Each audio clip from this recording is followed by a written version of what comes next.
Hi, and welcome to this Impetus interview. When we think about space exploration, we usually imagine high-tech labs, government agencies, or billion-dollar space missions. But what if access to near space wasn't limited to professional scientists? That's exactly what SERVET, citizen science in the stratosphere, is making possible. By launching low-cost, high-altitude balloon experiments, SERVET invites students, artists, researchers, and everyday citizens to co-create scientific missions, exploring everything from agro-food services and environmental monitoring and material research. Supported by custom open hardware, helium balloons, and real-time tracking software, these missions go from concept to launch with full community involvement. Today we are speaking to Enrique Torres Moreno from the SERVET team to learn how stratospheric science is becoming a tool for education, collaboration, and creativity, and bringing space back down to Earth. Thank you for watching, and on to the interview. Today we're joined by Enrique from the SERVET project. I just want to say thank you very much for joining us today, and I'm very much looking forward to this conversation about the project and your work with citizen science and near Earth near Earth exploration, I suppose. So thank you for joining us today. Welcome. Thank you for giving me the opportunity to explain our project. So I suppose that kind of goes as a bit of a jumping off point. I mentioned briefly that you're somewhat trying to bring near science back down to Earth, but could you explain a little bit about the background behind the project and how you're using near space exploration to connect with citizens and students and the wider community? That's a hard question. Servet started as the same way that many crazy good ideas do. We were a group of makers, freakies, or whatever you wanted to call it, in an event saying, hey, what if we launch a balloon to the stratosphere? And we did. In 2017, we did. We launched a balloon just for fun. And unfortunately, for all of us, it went ridiculous well. We have so much fun that we said we have to do it again.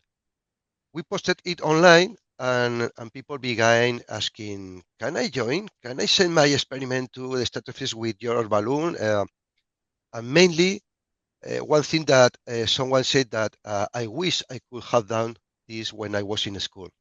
And that clicked our mind, and we decided that was the way to do it.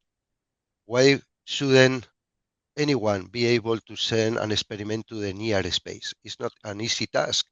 Many people want to do it, but they don't because it's expensive, it's hard. They don't have the know-how. So we already had all of that. We knew ways of getting funded, and that's what we did. And what makes SERVET different is that brings near space exploration down to citizen scale. Mhm. First is co-create, and participants design their own experiment. They are in charge of designing their experiments. It's real, it's not simulate. They send the experiment up to the sky 30, 40 kilometers up. Uh, we done it in a public way, open. The launch festival is down in a rural town. So it's like an open science festival. Is accessible. We try to use open hardware. No reviews requires expertise, and it's completely STEAM. It's completely interdisciplinary. Students, artists, families, researchers, whatever is invited to play with us. And we would like to think as Servet as a project that tries to democratize something that once it was like almost felt like impossible, no? The hands-on access to near space for everyone. It sounds like it started off as just as a passion project. You just wanted to try and do it, and Yeah. it kind of snowballed from there. I suppose, if you pardon the pun, a bit of a Hmm. flight of fancy. What was your background? Do you have a science or astronomical Mm, astro Well, I want to double check that I get the right one. Astronomy background, not astrology. I well, know they're different. I am a professor in the University of Zaragoza. Mhm, Mainly, my expertise comes from embedded systems, Internet of Things, communications, and computer science, computer architecture. Um, but there was people also in the group from Ibercibis. Ibercibis is a foundation for citizen science here in Spain. There was people that were coming from industry that wanted to launch a balloon. There are a lot of volunteers that uh, one said, I can bring a cooler with coffee, and I have camping tables and things like that, so we can go up. So we came from different fields of expertise, and right now the core of Servet is people from Ibercibis that are the ones that know a lot about citizen science, and people from the University of Zaragoza mhm. that knows more the technical scientific background, and both of us uh, are used to ask for funding to public institutions and moving around to get the funding.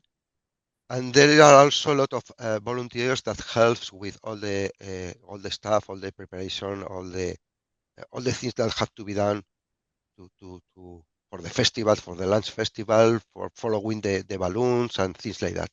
So it's a mix. There are different families come together that make this possible. Also, the participants. I would like to thank the school teachers and the school boards. Um, they really are the ones that take all the risk with the childs during the year, working with them, and then taking them to the lunch side, and there are kids from, sometimes we have kids with I don't know, 6, 7, 8 years old.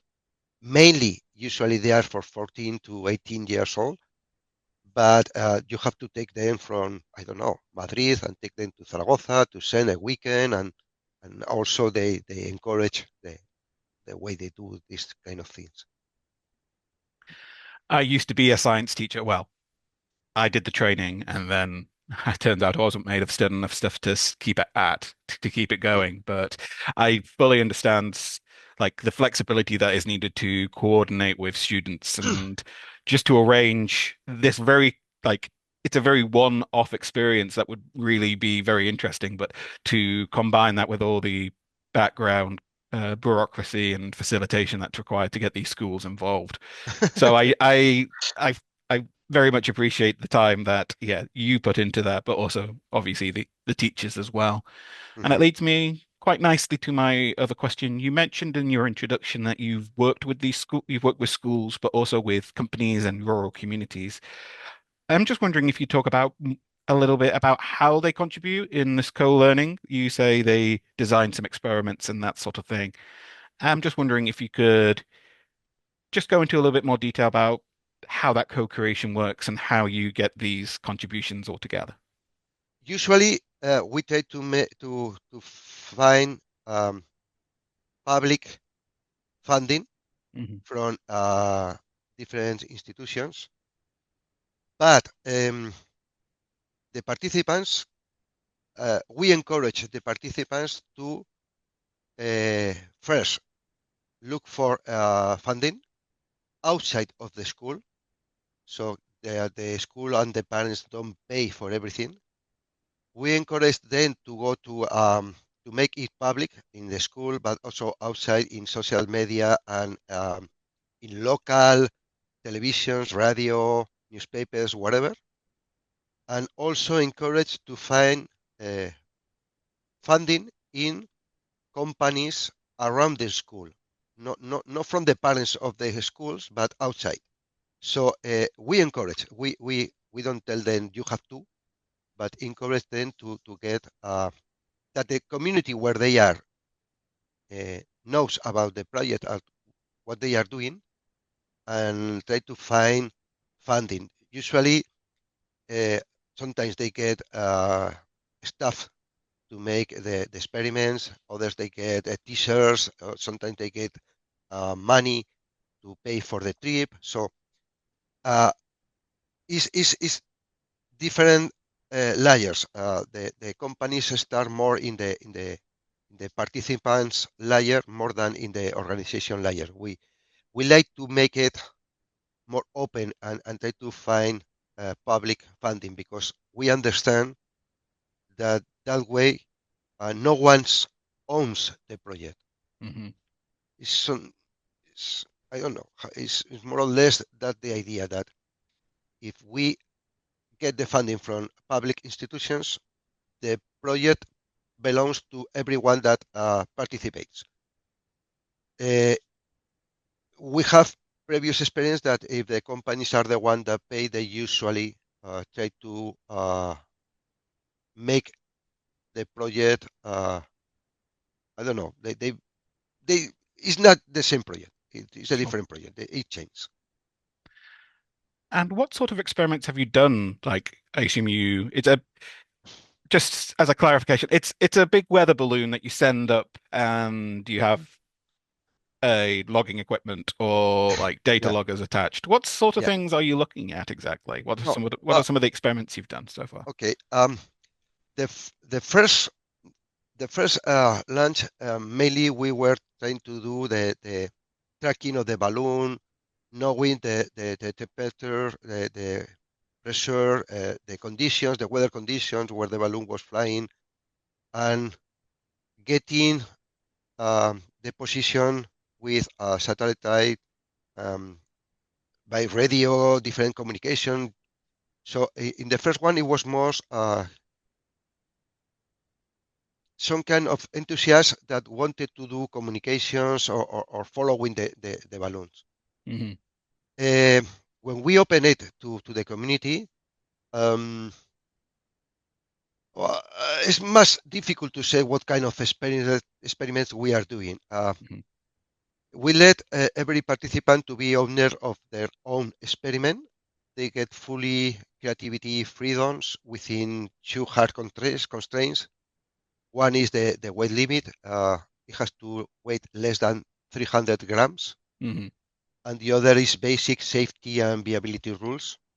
But everything else is fair game. They can do whatever they want. I mean, uh, we make possible for anyone, students, artists, scientists, families, whatever, to design a real stratospheric mission. We offer then mentoring, education background uh, along the full length of the project. Usually is a year, a student's course. Hmm. Uh, but mm, we let them do whatever. We have too many different things. Usually when makers make the experiment, they are more about communications, more about I don't know things that have to be more professionals, let's say, more electronic, computer, programming, sensors, things like that. But a school do a completely different approach. One of the more beautiful experiments is child said, "What if we were in the space, in a colony in the space, and something happened, and all of foods, growing foods, died because the pressure change and the freezing cold get into the greenhouse and everything freezes. Will we survive?" And they send seeds and a potato to the space. Uh, they kept some seeds and some potatoes in the school. They bring some potatoes and seeds to Zaragoza, and they took everything back, the Hmm. ones that flies and the ones that did not, and then they planted all the seeds and the potatoes in the school garden, and they grow then during the rest of the year, and they try to see the word difference between the ones that flew, the ones that came to Zaragoza and back, and that the ones that were in the school. There have been uh, experiments looking for microbacteria in the space, micrometeorites, I don't know, all kind of different experiments. We let the schools mm, make their own ideas. No, we don't get into the experiments. We only get about the viability Hmm. of the experiment. So there have been done many different kind of experiments. Sure. And it sounds like you are acting as a facilitator for other people's creativity and other people's curiosity to, Hmm. I don't know, access this area that is just, well, out of reach, literally, figuratively, to like these communities. Hmm. And you mentioned before that you make it into an event. You talk about it being somewhat of like a festival. Hmm. And I wanted to ask, that seems like a really like great like approach to doing this. You're bringing like some like an activity, some like a space launch that lots of people wouldn't be able to experience, but you're bringing it to communities and areas that Hmm. might feel like they're not the usual places that you might get a science festival or science events going, and reaching out to these communities and giving them an experience. I'm Yeah, just wanted to ask, yeah, what sort of impact have you kind of witnessed from this community-centered approach to the science that you're yeah. doing? Well, this I think this was most by accident, but not on purpose. We first the first launch we went just in the middle of the country uh, because it was our own experiment. Um, we started to go to rural, to small towns because the infrastructure to send the balloon was easier, not tall buildings, no tall electrical lines, and more open space in case something went wrong. And we went to a small town to send, and people start coming because uh, the, the the mayor of the town said that we were going to do that. So a lot of kids, a lot of families came just to see what we were doing. Um, and then again, clink, this is the way we should do it. No? And that makes somehow Servet special because the lunch day, we do a lot of things. We are not hiding in a lab doing the Mhm. experiments. We go to a small rural town and somehow we try to involve everybody in the experiment. Families come out, kids run around with antennas, trying to follow the balloon. Uh, Teams um, usually have to the last preparation of the capsules to send. We are starting to make then, they have to make an aesthetic poster, like usually in the aesthetic world, when you go to a conference, you put a poster where you make an abstract of what you are doing, where you come from, what are your expectations, and things like that. So we put the posters where everybody can see it, and the kids explain what their experiments are, what they are doing, where they come from, things like that. And the neighbors can ask the students about the project. So it's a mixed science with community, curiosity, chaos, a lot of chaos, and usually it goes well. And I think the impact is huge because people that who never thought that they were going to be part of an space-related experiment becomes involved, and usually uh, we are really welcome in the towns. In somehow it connects schools and kids with their community, with their territories, gives visibility to the rural areas, and I don't know. It's I think that I would like to think that the result is that this science thing is not algo distant, elitist, and it becomes local. It becomes somehow shared.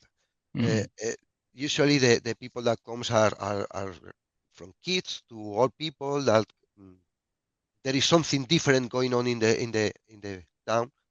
So it's the impact. I don't know. We would like to think that maybe one of those kids that it was in the small town one day go to the university and becomes a really good engineer, uh, mathematics or whatever. So I don't know. We really don't know. I think that the main impact uh, is is growing slow, and who knows when it will Hmm. come. And with a lot of these citizen science initiatives, it's hard to, depending on the approach you use, sometimes you have that kind of endpoint of what impact you want, but other times it's seeding these ideas and watching them grow from afar and just allowing these opportunities, I suppose. And I think that's one of the great things about your project is you do have that build up. You're working with the scientific process to come up with these experiments, to come up with the parameters. Mhm. You then have like you have an event, you have something that you're working towards, this launch date sort of thing. And then there's the excitement about it going into the air, you going to try it. Does like I imagine the balloon you have to then go find the balloon and your materials and that sort of thing. And then the collecting of the data afterwards and coming up with conclusions from there. It feels like Mhm. it's a fully formed science experiment, but also with so much razzmatazz. Sorry, I Yeah. don't know if that translates, but panache, like so much oomph to it, if that makes sense. Like this big event that it's surrounded by. Hmm. No, no, and you say is right.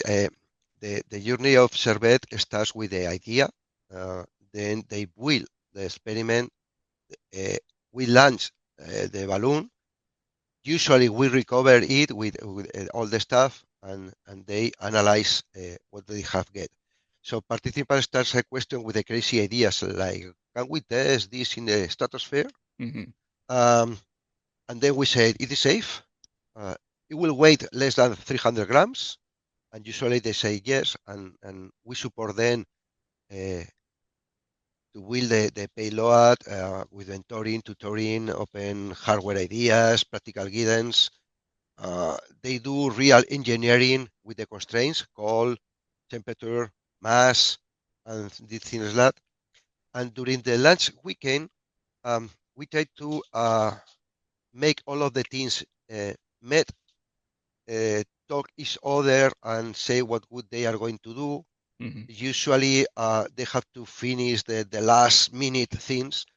Usually, they cooperate with each other. They try to make all uh, Hmm. to good place, because it depends a lot of any one others, because the balloon has all the capsules one after the other, so they have somehow to cooperate. Then we have the lunch day with all of this workshop going on and half festival, and we launch the balloon. Usually they can track the balloon from the side. If they are old enough, they can follow the balloon. They can go like the Torms hunters that go behind the balloon and things like that. Usually with kids, we don't allow them, but grown people, families can do whatever they want. We try to the balloon reach 30, 35 kilometers high in the sky. It then go down and probably 100, 150 kilometers away from the launch Hmm. place. We recover all the capsules. They bring the experiments to the teams, and then the teams analyze their own data back in the school or at home, uh, closing the full scientific loop. Hmm. So, in short, they imagine it, they build it, they fly it, they learn from it, and through the entire process, we provide the logistical support, the weather modeling, the permissions for air navigation, uh, insurance, recovery systems, and technical guidance. Hmm. And I think that the festival also is not only the festival, but all the weekend that they met people with the same kind of interest. So somehow they start to become a community. So it's really interesting to see, and the main thing for us is to see the face of the teams. When we recover the capsules and they give them the capsules, they start to analyze if the cameras have record, if the micro SD has the data and it's not corrupted. Sometimes they find that everything has is a completely disastrous because nothing has worked. Sometimes they find a short circuits in the last minute in the battery because whatever. So it's really really I don't know how to say I don't know how to say. It's really interesting to see the face when we give them the capsules. And I suppose it's a real life experience with I was going to ask a bit of a silly question about if what happens if the balloons get lost or whatnot, but you've talked about that a little bit. It's their real experiment, and with all these sort of things, especially doing them in real life and outside of the lab, Yeah. things go wrong, and that is an important part of life and or No, science, no, I suppose. Yeah. for sure. We tell them everybody that everything can be lost. So please don't send anything that is the cost is something that you cannot afford. Hmm. Because sometimes they want to send a beautiful sport camera or something like that. Say, hey, wait, watch out. Sometimes they say that they have the money enough. We have been really lucky because we try to choose the place to launch 1 week before the launch day so we can simulate the winds and try to uh, predict where the balloon is going to go. Hmm. Usually we are really lucky and we try to make the balloon land in growing land because usually you have a way to reach where the balloon has fall. Try not to go to high mountains or woods and things like that.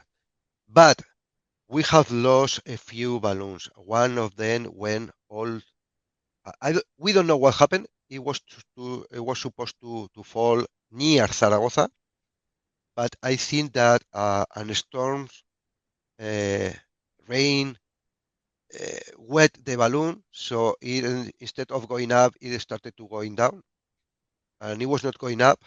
We lost the balloon during a few hours, and then we got a signal again over the Atlantic Hmm. as it went through the Azores Islands, and we lost it in the Pacific, sorry, in the Atlantic Sea. But usually we are lucky. We get the experiments back to the schools or to the participants, to the teams, Hmm. and then they can analyze everything that came. Uh, Usually we are doing two lunch every year. One is close to students, and the other one is open to everybody. Hmm. Usually we are more conservative in the school lunch. We try to make it go up faster, down faster, so it's easier to recover everything. And with the open call, we try to go higher, stay longer, and things like that. So it's more risk involved. So usually it's more, there is more probability to not recover the second Hmm. one. But usually it's more or less how we are doing it. I think that's, yeah, like for the students, it's important for them to experience this in real life, but you also want to manage expectations. Like if they've tried so hard to get this experiment running and it all ends in naught, you don't want to dampen their spirits a little bit. So I totally understand that approach. So, yeah, not only so, one of the things we make an open call for schools around Spain. One of the things that we look to decide which one can launch is that they are they are their viability that we are going to be they are going to be able to build it, send it, and it will be easy to recover everything and analyze Hmm. the data. Hmm. Because from the university point of view, and also from Ibercibis, we think that they have to go all the way um, the scientific way. They have to think their hypothesis. They have to build an experiment to test their hypothesis. They have to analyze the results and see if the hypothesis is right or not. So to do that, they have to recover. But sometimes they just, I don't know. I remember one kid that by its own in the open call sent an experiment with a camera and recording a thermometer and different liquids to see the point where they freeze. So the idea is that he didn't know anything about programming, electronics, and what he thought was the camera pointing to the thermometer and, and, and, and different tubes with different liquids to see when they start to freeze. Problem, the camera freeze, so nothing got on recorder. So it was kind of pain. What happened? He came to the next call. He learned a lot. He knew a lot about programming. He made an Arduino with a temperature sensor, pressure sensor, everything, all redundant, So nothing could fail again. And right now is one of the ones that is pushing SERVET. Is the one of the he grew up. He right now is starting the university, and he make a lunch, but himself with the schools in his rural. I don't know how to say around his hometown. Yeah, yeah. So it's just perfect. That's the best example of something that happens. And sometimes that it goes wrong doesn't mean that everything is lost. I think that kind of goes into my next question quite nicely. It's a lot of the work that you do is open access. It uses the FAIR principles, and that's that philosophy of work. Mhm. But also you talk about this pupil now a contributor to SERVET that is doing their own sort of experiments in their own region. I just wanted to talk about the importance of having this sort of data and this experience being open access. And if you're like, are you hoping to expand the project to have franchises isn't the right word, but like little hubs across the across Okay. the country where you could expand this operation, I suppose. Okay. Uh, or initially, our background was the maker philosophy. Hmm. So we most of us came from that. So um, we really thought that Servet should be as open as possible. I think openness is what makes Servet scalable, replicable, fair, and Hmm. also cheap enough and affordable for everyone. In the last few years, open hardware has let the teams build, repair, modify their electronic with their sensors without having to deal with permissions, license, and things like that. Also, the cost of the hardware has going down, so it's really affordable to make any kind of experiments involving hardware. The other part, open data means results can be reused in the classrooms, in other research projects, even art or whatever. Usually, open data of how they have built the capsule, what they have used, what they have, the result they have get, uh, probably make that other teams uh, are less afraid to do it or to participate. Hmm. And the FAIR principles guarantee long-term access and transparency. But the key part is that we encourage openness, but we don't force it. There have been people that came from industry that wanted to send an experiment, uh, something with the industry that we don't know exactly what they send, and we asked about safety, and nothing else, and they send whatever they wanted with whatever they did. Okay, so teams choose how much they want to share, but in practice, almost everyone loves the idea of contributing to share scientific commons. We don't want Servet to be a product. We want to be something that people can take, adapt, make their own. We make an didactic unit where we explain everything about how to prepare the fly. We give links to webs that talk how to ask for permissions, insurance, how to tight the balloon, how to inflate the balloon, everything. So it can be replicated in wherever place. So the other question is, how can it be replicated? Well, in the future, I think that Servet can be scaled, but there are problems.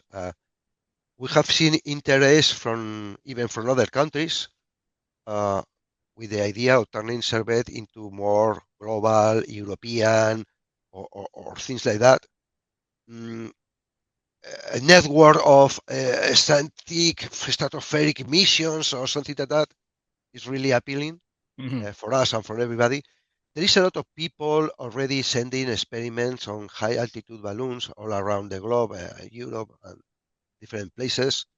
What we think that makes Servet different is that it's truly open to everyone and also involves people in different layers, people that just came the festival day just to watch what we are doing, and people that really are doing an aesthetic experiment by their own, right?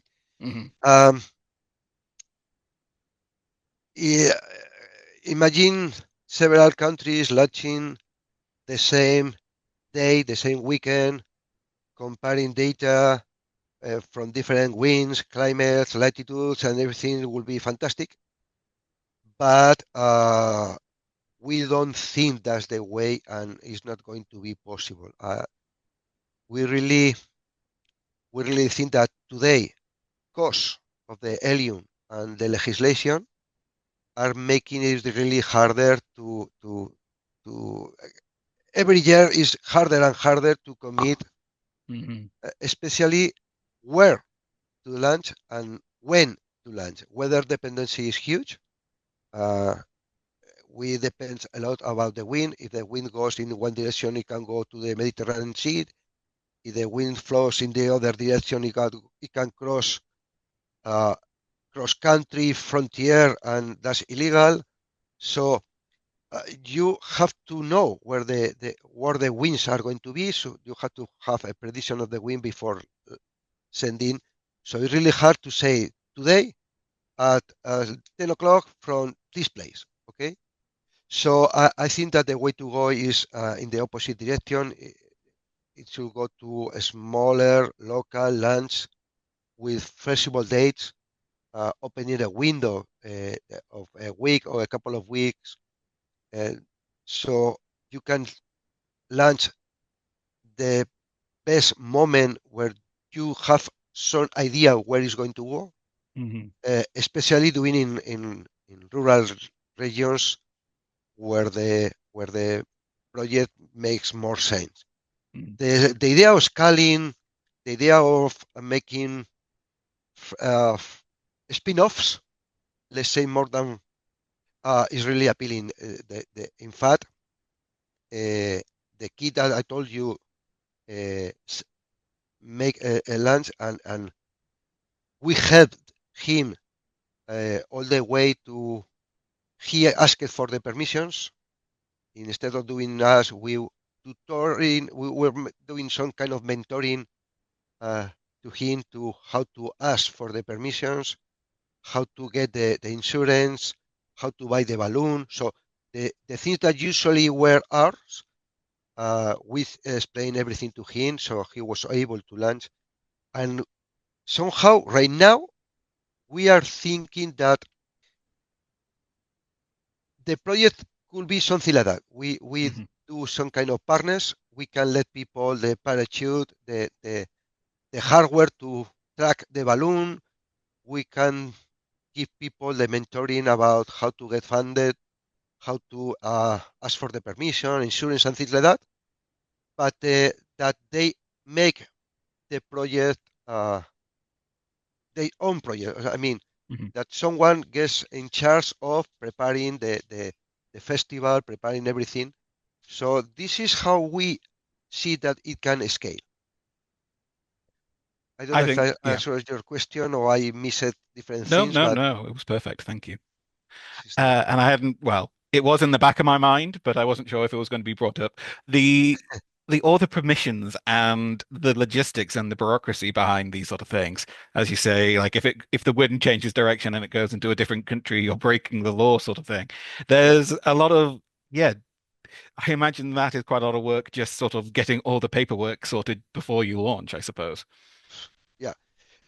And when we start the first one, I have to say that the first one it was completely illegal, no, out of law because we asked for flight permissions, but we make no insurance. Hmm. In that moment, you have to ask for a flight permission just like any airplane. Then everything changed. There was an European law that make everything more easy to send small balloons like ours. And there were 2 or 3 years that Spain mm, took to translate the European law to Spanish law. So it was a void. It was really easy to ask for permission. It was really easy to get insurance and everything.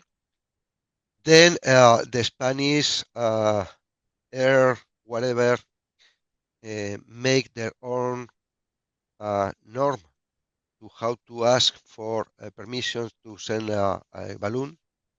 And one of the main problems that they ask us really in advance where we are going to launch, and that's something we don't know. And is going to be the trajectory of the balloon, Hmm. because in a flight they know where the flight is going from where to where is the flight going, and also they know the way they are going to go. So they want the same for the balloon, and they keep telling them, we don't know where the balloon is going to go. It's the wind that takes the balloon wherever it wants to go. We can give you a prediction a few days before, but we cannot say 1 month in advance where the balloon is going to go. We Sure, don't know. yeah. So it's Nature getting has its own harder and plans, harder. sort of thing. Yeah. Yeah. And it's getting harder and harder to explain. And sometimes it's really hard to predict where the wind is going to take it, because there is a strong wind in any given direction, but you don't know how long this wind is going to affect the balloon. So it's not easy to predict where it's going to go, and for sure you cannot do it 3 weeks in advance. Sure. So it's getting harder to get the permission, and being uh, public funded with the university, Vercibis, you cannot take any risk. You have to do it all right with the legislation, with the insurance. Everything has to be, and also Mhm. sometimes the town halls of the city where we want to launch ask us to send them all the permissions and insurance before doing anything. Mhm. Before they let us a place to prepare everything, usually they want to have some paper that said that everything is legal, everything is done right. No, so this is the part that is getting harder and harder. Uh, I don't know. We will see. We will Mhm. see. Mhm. I think that it's much easier right now to open a window, like a couple of weeks. I say we are going to send from this town during these 2 windows. So the air control can know that somehow. Uh, Usually, what else? Usually, 1 hour before lunch, you have to call all the air control or air traffic control I don't know how to say, places Sure, sure, around. sure. Usually we have to call to Madrid airport, Barcelona airport, Zaragoza airport, and military airport, and said, in 1 hour, we are going to launch a balloon from this place, and we think it's going to go down over there. All of them had to say, okay. And then when the balloon lands to the earth, we have to call at least one of them to say is landed. Okay. The last time we called to Zaragoza Airport, and Zaragoza Airport said, you cannot launch. Why? Because I have no idea where the balloon is going. You cannot launch. Say, everything is prepared, the balloon is inflated, everything is waiting just to let it go. I have like 100 people here with their experiments, and I have a lot of people from the public people that have comes to see how we through the balloon. You cannot tell me now, with everything done, with all the permissions, with all the insurance, that I cannot. No, you cannot. And you cannot replicate and say nothing about that. There is nothing you can do. Mm-hmm. We were lucky because Barcelona airport, there was an air control, the boss of the air control in Barcelona has called me with his private phone to ask me if we have a real-time telemetry to follow the balloon, because he wanted, uh, not for his job, but because he has personal interest Sure, in sure, sure. following where the balloon was going to go. So in the last minute, I said, the only thing I can do is to call this one, tell him what is going on, and tell that if he knows the Mm-hmm. one in charge now in Zaragoza, to explain what we are doing. Well, we were lucky. He talked with him, and he said, you have to wait half an hour because I have an airplane that is going up, is going to take off from Zaragoza, and is going in the area where the balloon is going to be. So please wait half an hour. We waited like an hour, and then finally we got the call that said, you can now launch. So that was like, uh, that took me like 5 years of my life or something like that. So, so it's that thing is the one that have stopped us in thinking about the scalability, because we cannot have people that come from Canary Island, from Madrid, from Andalusia, from other countries in Europe to uh, launch a given day and saying everybody, no, today we cannot launch. Right, That was yeah. it's something that we have in mind from the very first beginning, because if it rains, you cannot launch. The balloon cannot get wet, or if there is too windy in floor in the land, if down is the wind is too high, the balloon is really weak just uh, before letting it go. Mm-hmm. I mean, when it flies, the wind push the balloon, so the balloon is going with the wind. But when you tight it and just before let it let it go, it's like I don't know how to say it. It's a wind. It's I Mm. don't know how to say it. The uh, the wind makes a strong push of the balloon. Yeah. If the balloon goes down and touch anything, a zip, a button, glasses, or the floor, or everything is going to explode. It Right. bursts. So it needs to So, be so yeah, stable before launch. on land, the first few, let's say, 5-10 meters height, it has to be one of the problems is the wind Yeah. in So if the low wind's too winds. strong, it might get blown into some trees and just explode on impact just in that Uh, first five no, no, meters or something like that. or even before letting it go. I mean, there is a moment that we start to, uh, I don't know how to say, to so we tied everything to the balloon. and we have to let it go slowly to get all the capsules in the air, and then we come down and free the balloon. During that moment, there is a high risk of the balloon doing whatever the wind wants and touch everything and uh, ruin the mission. It happened as once. We were lucky because we have another balloon and helium left. So we were able to rearrange the capsules and through everything.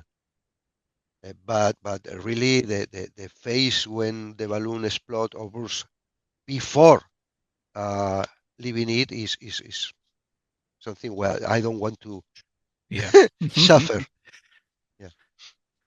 So that's sort of my last official question, I suppose. I just want to, yeah, just to demonstrate a little bit of it's been really interesting talking to you. The project received an honorary mention at the 2025 European Union Prize for Citizen Science, and which was awarded in September of this year at the Ars Electronica Festival. And it's been really great to learn more about your work. I wanted just to give you one opportunity to, I don't know, just to double check if we've missed anything or if there's an event coming up that you want to share or an update that haven't been able to talk about before the end of the conversation. Mm, no, not really. Right now, uh, there is no. During this year, we are not doing any launch. Hmm. We are taking our time to see next steps. So we don't have one in advance to send. We are thinking about going back to the first days, trying to recover or the idea of making one small lunch with schools in Zaragoza. Hmm. We are working with 4 schools here in Zaragoza city, I mean the big town, that are working in a project, and the idea is to make the lunch in June, at the end of the uh, school year. But we haven't done an open call to all of the Spain. We are thinking about how to go over there. And and the other thing is that I think that there are like 2 or 3 spin-offs going on. One probably in Burgos, another one in Tarragona, and another one here. There are people that want to send a balloon with the sun. I don't know how to say in English. The sun eclipse The is so going in. the solar eclipse. Yeah, Yeah, that yeah. is going on. I don't know. It's 2026, maybe in August of 2026. So, Uh, yeah, maybe. I haven't looked into it, but that'd be very well, exciting. I think there is coming one, Hmm. and they want to send a balloon that goes with the solar things, because if the clouds and things like that, it should be the picture should be amazing if we can get it when the sun or the Hmm. moon goes in front of the sun or whatever it happens. I don't know. So right now there are many small projects going on, but none of them has a given date. And also, um, we think that SERVET is not own project. Must I think that is an open project, and the idea behind it can be replicated in any country, and we are open to collaborating in spreading the idea, because I think that the know-how and uh, the startup knowledge that you need to send a balloon is something that stops a lot of people uh, in sending an experiment to the stratosphere. One school is not able, but it owns to send a balloon, and also the cost of sending 5 different experiments to with one single balloon is cheaper than sending 5 balloons with one experiment each. Sure. Yeah. So everything aims to make a community with 4 or 5 schools that send an experiment, and I think that's the right scale to and the way to go. So we will see. We will see. It's exciting stuff. Yeah. Yeah, it's an ongoing project, so we will see. Well, do keep us informed and yeah, feel free to send any kind of updates. And if you manage to get it done if you manage to get a launch on the day of the eclipse, would love to see those pictures. I imagine they'll Oh, be very good. But perfect. I just want to say thank you very much for joining us today. It's been a really interesting conversation. No, thank you to you for the prize and also for the opportunity to explain the project. Perfect. Thank you very much and bye for now.